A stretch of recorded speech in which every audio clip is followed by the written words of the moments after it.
The year was 2347. Humans had spread across many star systems.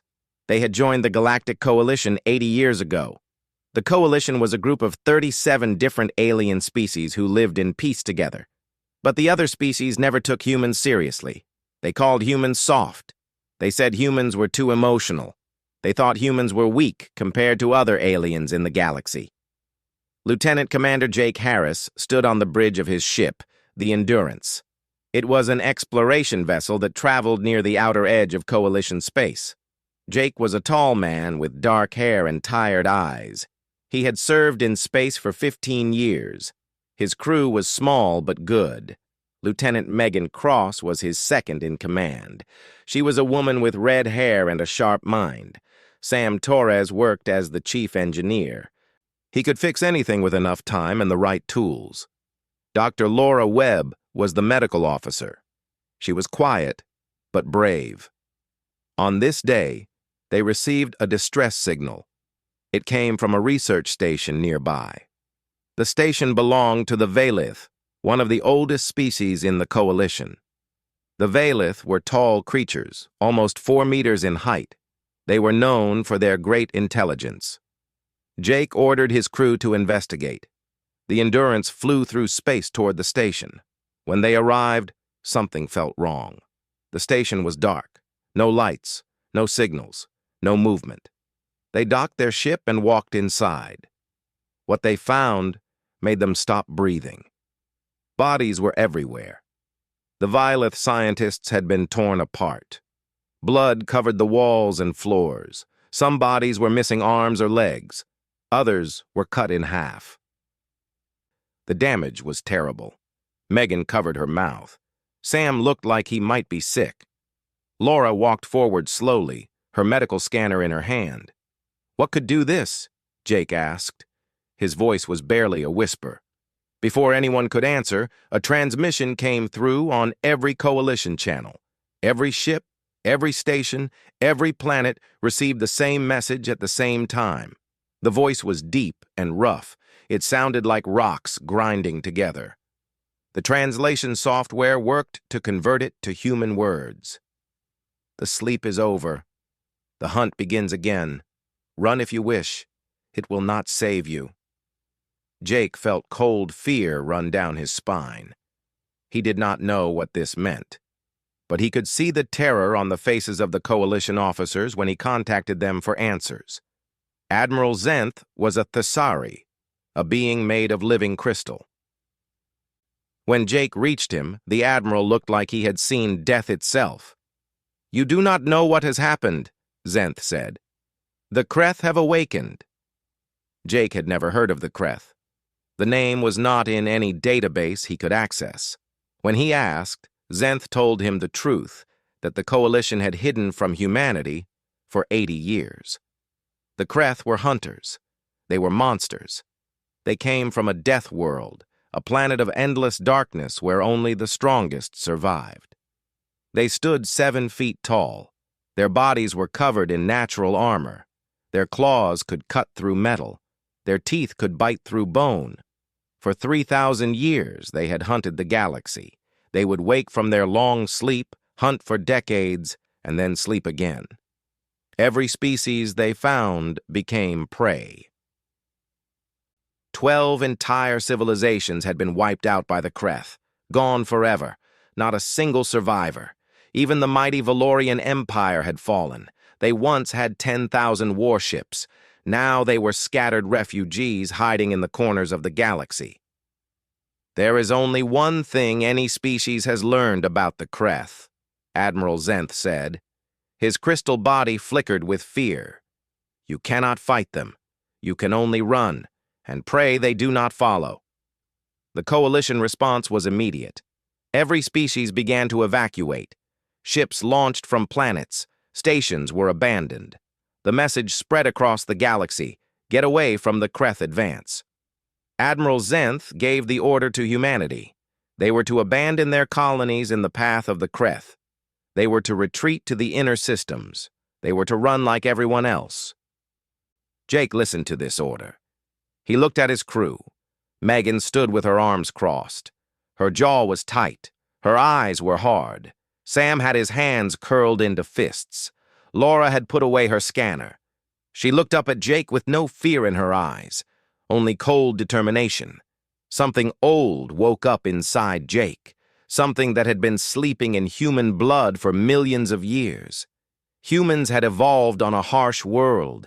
They had faced lions and wolves and bears. They had survived ice ages and droughts.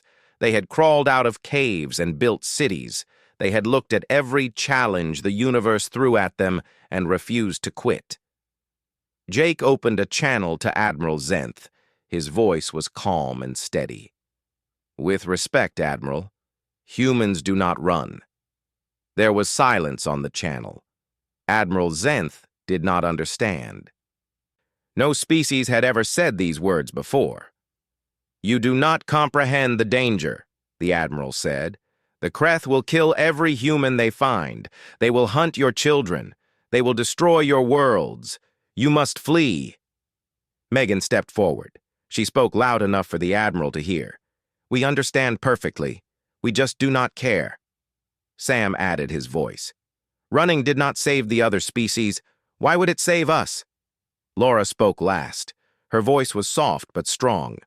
"We would rather die on our feet than live on our knees." Admiral Zenth went quiet for a long moment. When he spoke again, there was something new in his voice. It might have been confusion. It might have been pity. "Then you will die, humans. The Kreth have never been stopped. They have never been defeated. You are choosing extinction." Jake smiled. It was not a happy smile. It was the smile of a man who had made peace with what was coming. "Maybe," he said, "but we will make them work for it. We will make them bleed. And when the history of this galaxy is written, they will remember that humans did not run." The Galactic Coalition called an emergency meeting on Thessar Prime. It was the capital world of the Coalition. Representatives from every species gathered in the Great Hall. The room was huge, built to hold creatures of all sizes. Ambassador Diane Park stood alone at the center of the hall. She was the human representative. She was a small woman with gray hair and sharp eyes. She had spent 40 years in diplomacy. She had never faced anything like this. Around her sat the leaders of 37 species. Some were giants, some were small, some had scales, some had fur. Some were made of living crystal or floating gas. All of them looked at her with the same expression. They thought she was crazy. They thought all humans were crazy. Elder Vorinth of the Thessari spoke first. His crystal body glowed with soft light. His voice was ancient and tired. "Ambassador Park, we have called this meeting to beg you one more time. Please reconsider. The Kreth cannot be stopped. This is not opinion. This is fact. In 3,000 years, no species has ever defeated them." He pulled up a holographic display. It showed planet after planet being destroyed, species after species being hunted to extinction. The Valorian Empire had 10,000 warships. The Kreth destroyed them in 50 years. The Mendari were the greatest warriors in the galaxy. The Kreth hunted them for 3 centuries until not one remained. Running is not cowardice. Running is survival. Diane listened politely. When Vorinth finished, she stood tall and spoke clearly. "I have read all the histories you shared with us. Every species that met the Kreth made the same choice. You all ran, and every time you ran, they followed. They chased you across systems. They hunted your children and grandchildren. Running did not save anyone. It only made the dying take longer." A murmur went through the hall. No one had ever spoken like this before. Diane pulled up her own display. It showed a strange planet covered in grass and trees. It showed primitive creatures walking on 2 legs. "This is Earth, our home world. 4 million years ago, our ancestors were prey. We were not the fastest animals. We were not the strongest. Our claws were dull. Our teeth were small. Lions could kill us easily. Wolves could outrun us. Bears could crush us with one blow." The display showed early humans hunting, but they were not sprinting after their prey. They were walking. just walking. But we survived. We became the dominant species on our planet. Do you know how? She looked around the room at the confused faces. We are persistence predators. We do not chase. We follow. We track. We walk. Our bodies evolved to move without stopping.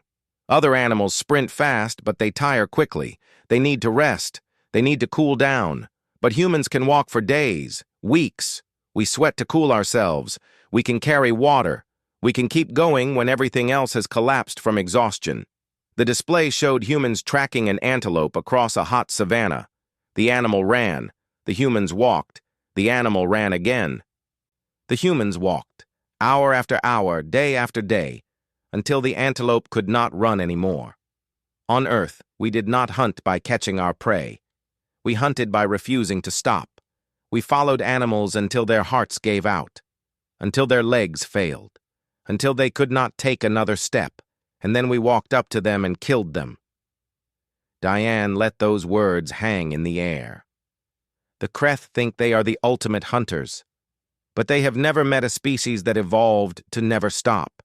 They have never faced prey that hunts back. They sleep for centuries because hunting exhausts them. But humans do not need to sleep for centuries. We can keep going forever. The hall was silent. No one knew what to say. Far away on the frontier of human space, Admiral Catherine Bell took command of the Human Defense Force. She was 63 years old. Her hair was silver. Her eyes had seen too much death, but her mind was sharp as a blade. She gathered her officers on the command deck of her flagship, the Unbroken. Jake Harris was there. So was Megan Cross and the surviving crew of the Endurance. "I know what you expect," Catherine said. "You expect me to build a defensive line, to fortify our positions, to meet the Kreth in one big battle." She shook her head. "That is not what we are going to do. The Kreth expect us to fight like prey. They expect us to group together so they can kill us all at once. We will not give them that satisfaction." She pulled up a map of human space. It showed hundreds of systems, thousands of stations, millions of places to hide. "We are going to spread out. Small teams, mobile units. We will hide supply caches in asteroid fields and dead moons. We will plant traps on every world they try to take. We will make them pay for every step they take into our territory." Jake raised his hand. "Admiral, with respect, how does that stop them? They are stronger than us, faster than us, better armed than us." Catherine smiled. It was not a kind smile. "It does not stop them, Commander. It slows them down. It wears them out. It makes them tired and angry and frustrated. And while they are busy chasing shadows, we will be right behind them. We will destroy their supplies. We will kill their scouts. We will never let them rest." She leaned forward. "The Kreth are used to hunting prey that runs in one direction. They are not used to prey that circles back. They are not used to prey that follows them. We are going to teach them something new." She pointed at the map. "Our goal is not to win battles. Our goal is to never stop fighting, to never give up, to make every day they spend in human space cost them blood. Eventually, their hibernation cycle will call them back to sleep, and we will still be here, waiting for them to wake up, ready to do it all again." The officers exchanged looks. This was not normal warfare. This was something else entire. 6 months had passed since the war began. The galaxy watched humanity with disbelief. The humans should have been dead by now. Every prediction said they would fall within weeks. The Kreth had conquered species 10 times more powerful. Humans had no chance, but humans refused to die. The Kreth had taken 14 human colonies, but every victory cost them dearly. On every conquered world, humans continued to fight. They hid in mountains and forests. They lived in underground tunnels. They attacked at night and disappeared before dawn. Supply depots exploded without warning. Hunting packs were ambushed while they slept. Ships were sabotaged by human infiltrators who had hidden inside walls and air vents for weeks, surviving on recycled water and dried food. The coalition received reports they could not believe. Humans were not just fighting. They were making the Kreth afraid. On the agricultural world of Haven's Rest, one human soldier became a legend. His name was Danny Cole. He was 24 years old. He had brown hair and freckles. Before the war, he had been a farmer. His unit was destroyed in a Kreth assault. 30 soldiers died in minutes. Danny was the only survivor. He escaped into the vast wheat fields that covered the planet. The golden stalks stretched for hundreds of miles in every direction. The Kreth sent a hunting pack to find him. 40 warriors led by a massive creature called the Endless Shadow. He was the oldest and most skilled hunter in the pack. He had killed thousands of prey across dozens of worlds. Finding one human in endless fields of wheat should have been easy. It was not easy. Danny did not try to fight the Kreth directly. He knew he could not win that way. Instead, he made them suffer. On the first night, he poisoned their water supply. 3 Kreth died from the toxin. On the second day, he collapsed a tunnel on their sleeping chamber. 5 more died. He left trails that led to sinkholes. He set traps with sharpened stakes. He started fires that forced them to relocate. Every time they thought they found him, he was already gone. Days turned into weeks. The Endless Shadow became obsessed with this single human. He abandoned his duties to the broader campaign. He could think only of catching Danny Cole. "Why does this creature not die?" the Endless Shadow roared at his warriors. "Why does it not tire? Why does it keep fighting?" His warriors had no answers. They had never seen anything like this. Danny was exhausted. His body was broken. He had a broken arm from a fall. He had cuts and bruises everywhere. He had not slept more than 2 hours at a time in weeks. But he kept going. On the 37th day, Danny finally made a mistake. He was climbing out of a ravine when the ground gave way beneath him. He tumbled down into a narrow canyon. His radio broke in the fall. When he looked up, the Endless Shadow was standing above him. Behind the creature stood the remaining Kreth warriors. There was nowhere to run, no way to escape. Danny stood slowly. His broken arm hung at his side. In his good hand, he held a combat knife. It looked tiny compared to the Kreth claws. The Endless Shadow climbed down into the ravine. He approached Danny slowly, savoring the moment. "Why do you not run, human?" the creature asked. Its voice was like grinding stones. "Why do you not beg? All prey begs at the end." Danny laughed. Blood came from his lips. His legs were shaking with exhaustion, but his eyes were steady. "Because I am not prey," he said. "I am just the one who kept you busy." The Endless Shadow did not understand. Then his communicator crackled with a warning signal. Something was coming from orbit. Something fast. Danny had been transmitting his location the entire time.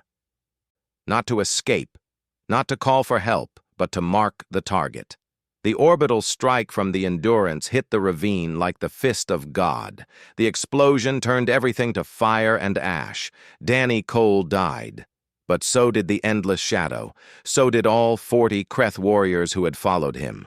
One human farmer had killed an entire hunting pack. Stories like this spread across human space. They gave people hope. They showed that the Kreth could bleed, that they could be outsmarted, that they could be killed. But humanity paid a terrible price, too. Millions died. Whole colonies were destroyed. Families were torn apart. Children lost parents. Parents lost children. Dr. Laura Webb was captured during a medical rescue mission. She had gone to save wounded soldiers on an occupied world.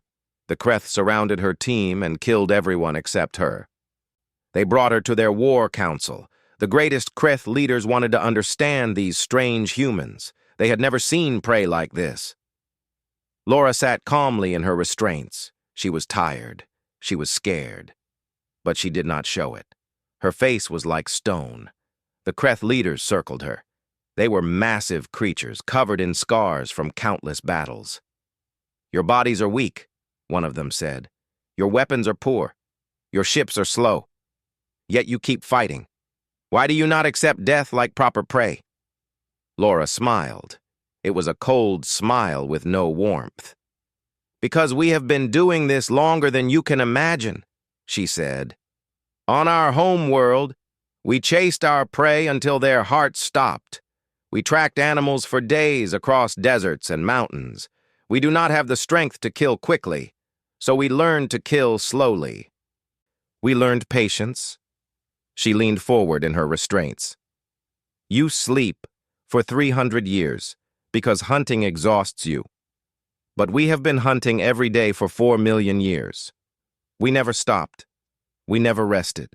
We evolved for this." The Kreth leaders listened in silence. "You think you are hunting us," Laura continued.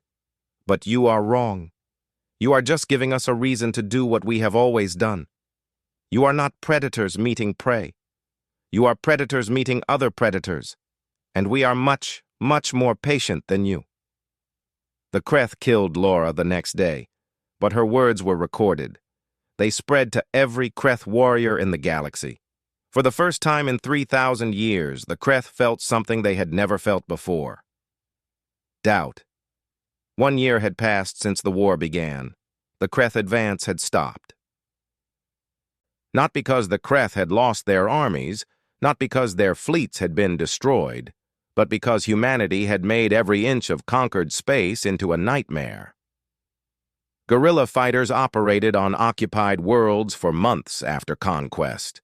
Ships without crews, controlled by computers, attacked Kreth supply lines without warning. Defense systems buried underground activated years after being planted. The Kreth never knew when the next attack would come.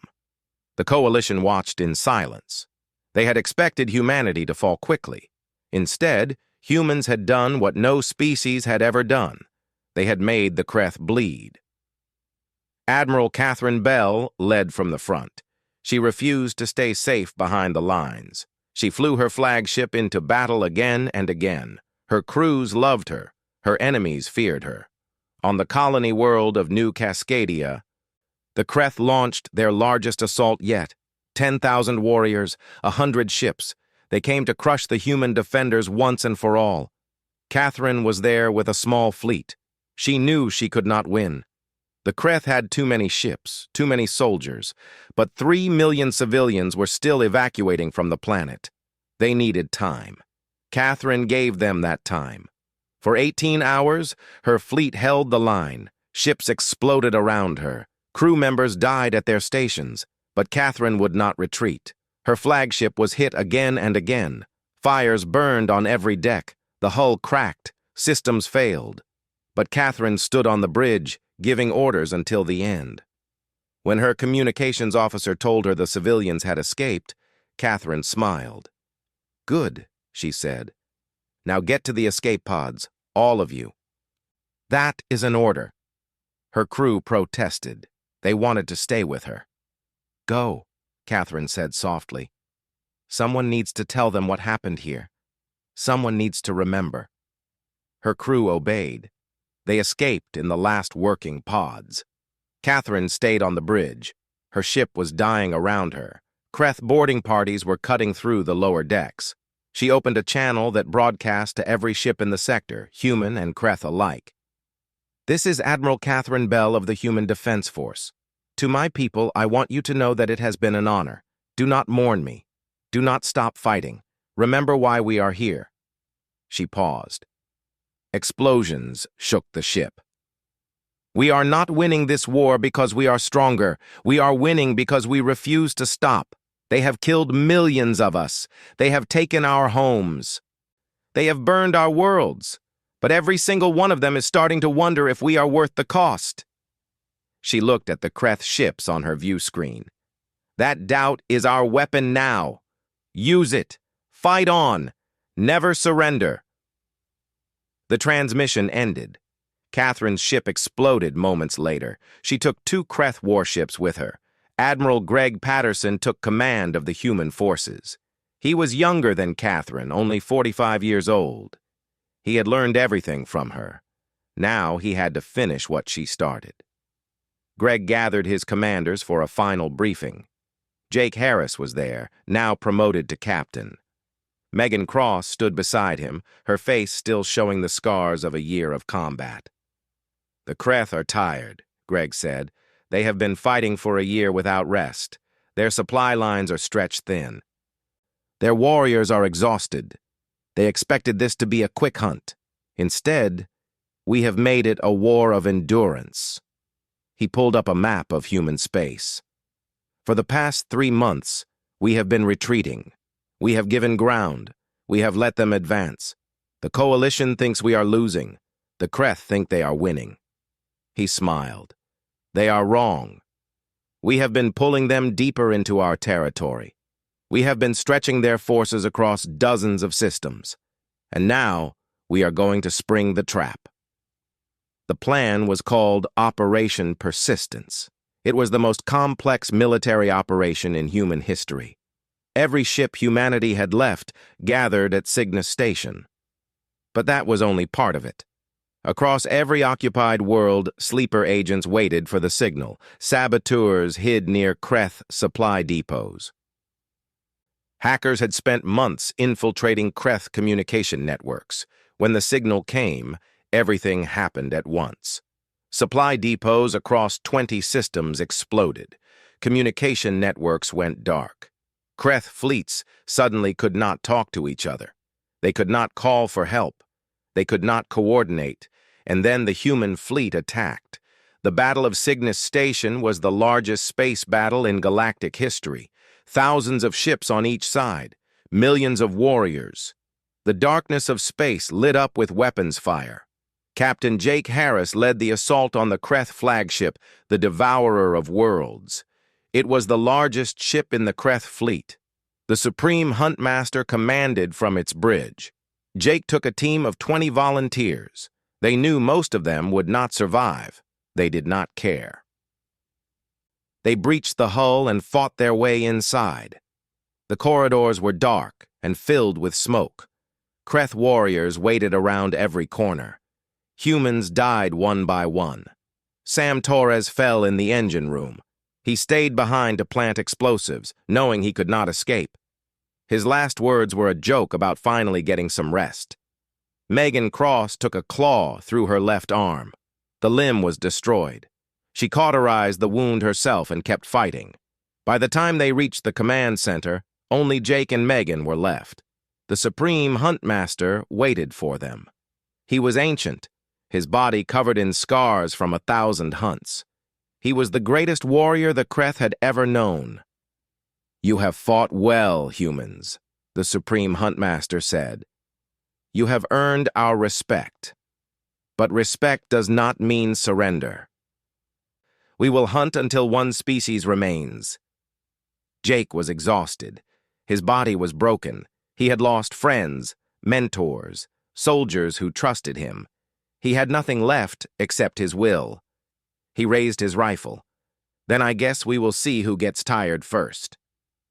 The fight lasted 6 hours. The Supreme Huntmaster was fast and strong, but Jake and Megan would not stop.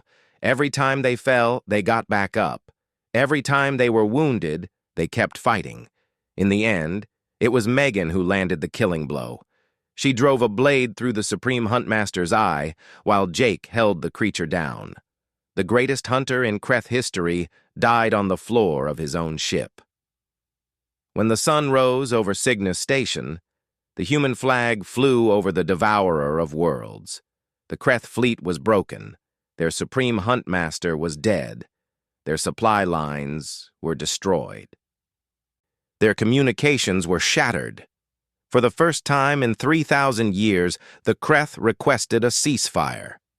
The Treaty of Cygnus was signed aboard the captured Kreth flagship. The humans had renamed it the Spirit of Endurance.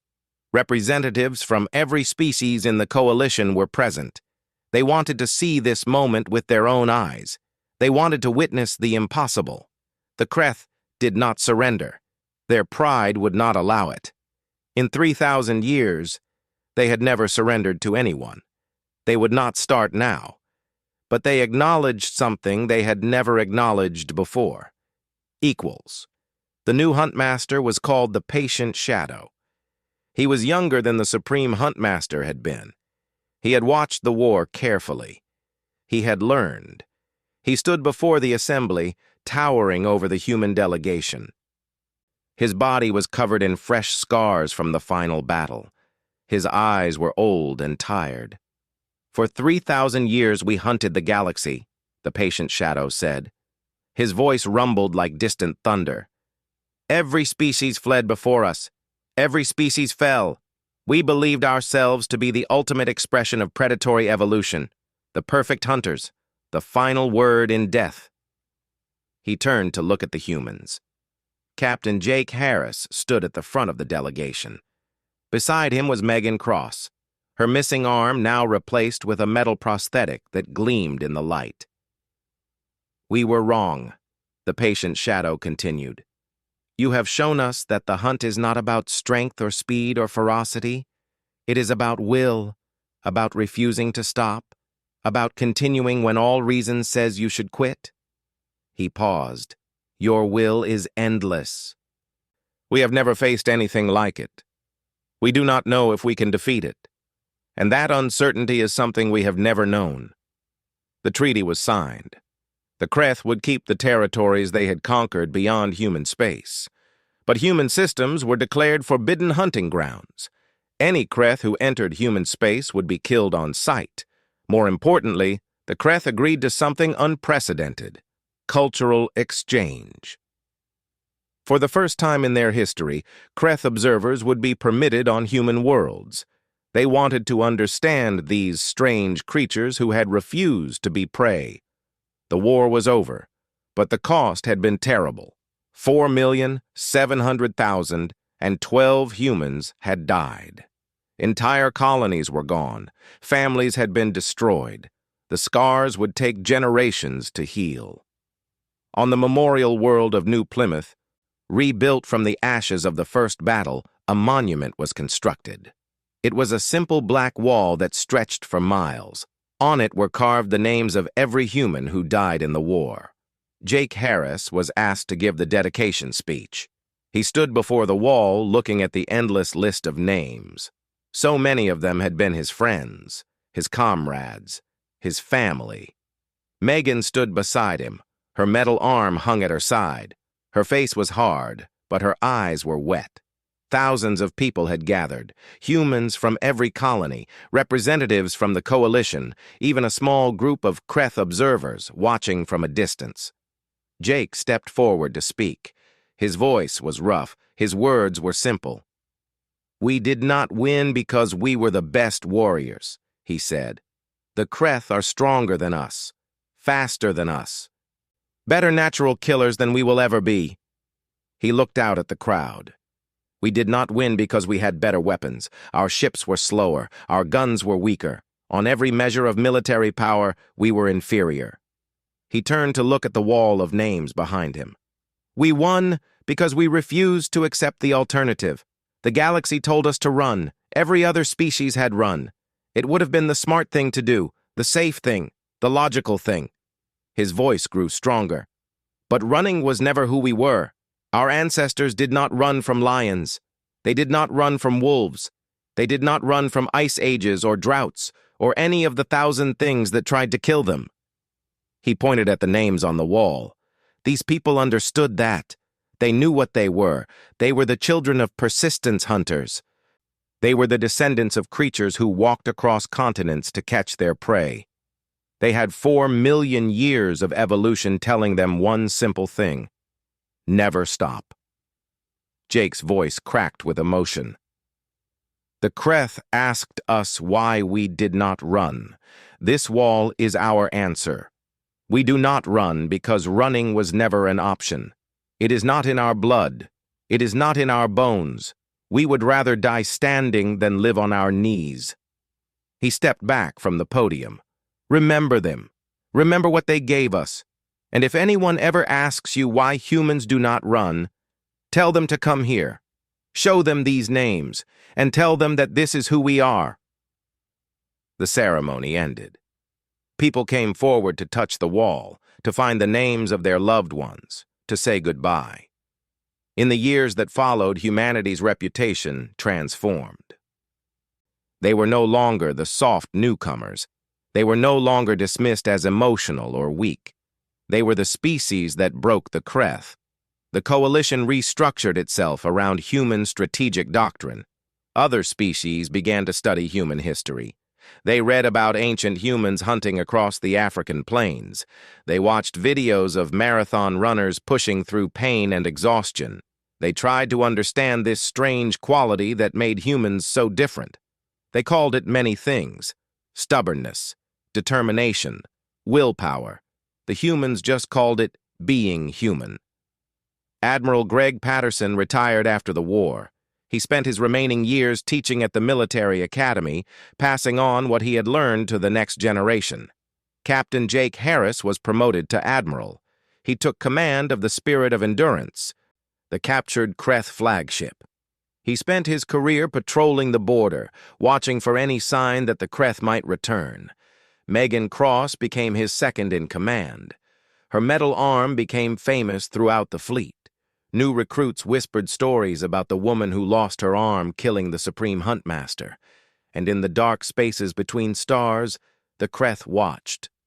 They had not forgotten humanity. They could not forget. In their ancient songs, passed down through generations, they added a new verse. It was a tribute to the only prey that had ever become predator, the only species that had ever made them doubt. The song asked a question: "Why do you not run, human?" And across the galaxy, in ships and stations and colonies, humanity's answer echoed through the years. Because running was never who we were. On the bridge of the Spirit of Endurance, Jake Harris sat in his command chair. Megan Cross stood beside him. They were both older now, gray hair, wrinkled skin, bodies that ached with old wounds, but their eyes were still sharp. Their will was still strong. A young officer approached them. She was fresh from the academy, eager and nervous. "Admiral," she said, "we have received a transmission from the Creth border. They are requesting permission to send observers to Earth. They want to see where humans came from." Jake smiled. It was a tired smile, but there was warmth in it. "Grant the request," he said. "Let them see our homeworld. Let them walk where our ancestors walked. Let them understand."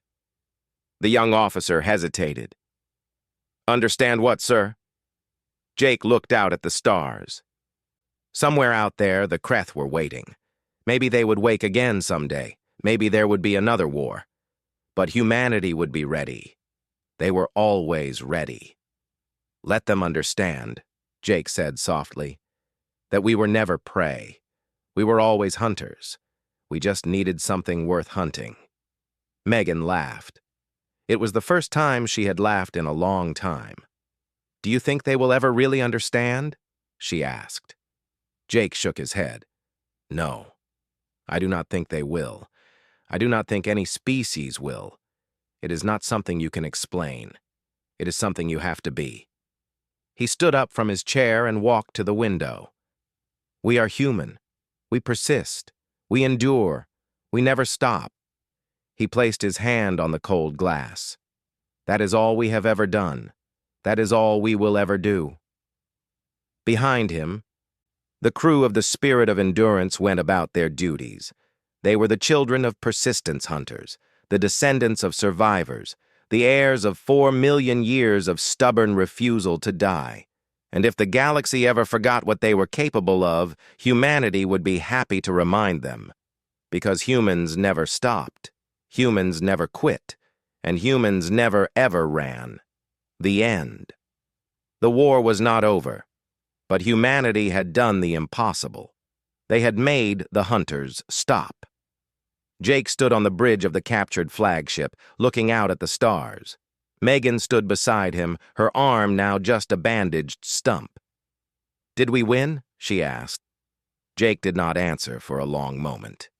He thought about everyone they had lost.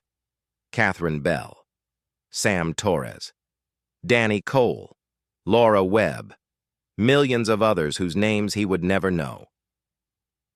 "I do not know if we won," he said finally, "but we did not lose, and right now, that is enough." Outside, the galaxy was watching.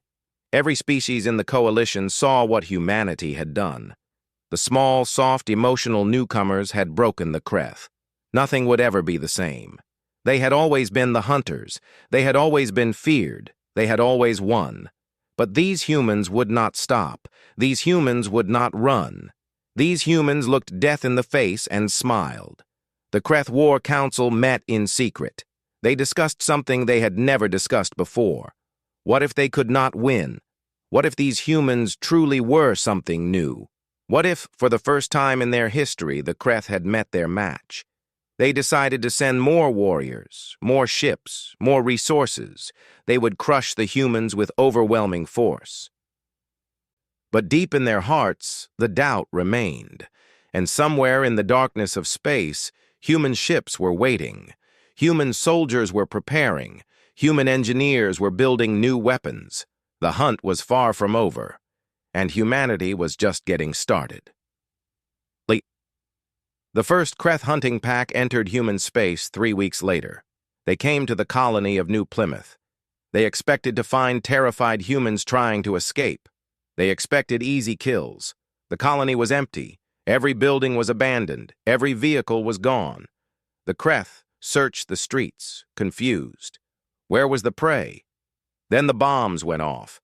The colonists had wired the entire city with explosives. They had buried charges under every road, inside every building, beneath every bridge. When the Kreth were deep inside the colony, humans watching from orbit pressed the button. The explosion was visible from space. It cracked the continent. Thousands of Kreth died in an instant. But this was just the beginning. On a dozen other worlds, humans were preparing. They were digging tunnels. They were hiding weapons. They were learning the land so they could fight in the dark. The Kreth had come to hunt. They did not know that the hunt would last for years. They did not know that their prey had teeth. And they did not know the most important thing about humans. Humans never stopped. Humans never quit. Humans would follow them to the end of the universe if they had to. The long hunt had begun. He closed the channel and turned to his crew. "Send a message to Earth. Send it to every human colony. Tell them what is coming. Tell them we need every ship, every soldier, every weapon we have." He looked out at the stars through the bridge window. Somewhere out there, the Kreth were coming, the greatest hunters the galaxy had ever known. They had no idea what they were about to face. For millions of years, humans had been hunters too. They had chased their prey across endless plains. They had tracked animals for days without rest. They had won not through strength or speed, but through one simple truth. Humans never stopped. Humans never quit. Humans never gave up. The Kreth thought they were coming to hunt. They were wrong. The hunt was about to begin, but the hunters were about to become the hunted, and humans were very, very patient.